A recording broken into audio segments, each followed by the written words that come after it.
Tombontsoa ho an'ny tsirairay ny miresaka amin'Andriamanitra ao amin'ny mangingina raha vao manomboka ny andro. Mila mandray fahazavana sy fitahiana avy any an-danitra isika eo amin'ilay loharanom-pahazavana izay iandohan'ny zavatra rehetra mba hahafahantsika manapariky izany eo amin'ireo manodidina antsika. Rehefa mandohalika eo anatrehan'Andriamanitra ny olona iray ka maneho ny fangatahany ampanetretena sy fotorotoro amin'ny teny tsotra sy masina ary marina dia manjary adinony ny momba ny tenany ka mamolavola azy ny fanahin'Andriamanitra mba ho amin'ny toerana avoavo kokoa noho izay efa nisy azy ilay olona.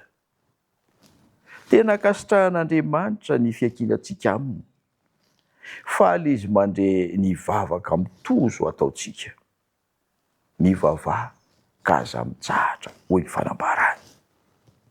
Amin'ny haren'ny fahasoavan'ny mahagaga no hanamasinany ny mpivavaka iray feno fanetretena ka omeny hery izy io hahatanteraka ny andraikiny na dia sarotra indrindra raha izany.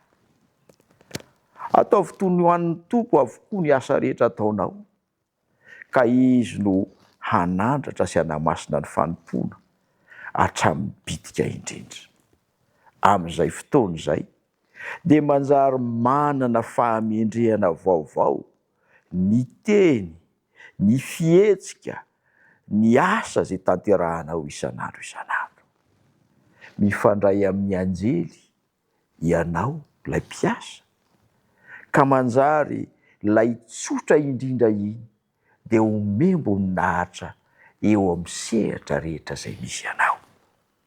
Andeha hivavaka isika mba hahatonga anao hanana izany toerana tian'Andriamanitra izany. Hivavaka isika. Ray malalo misaotra satria miantso anay ianao mba hangataka aminao.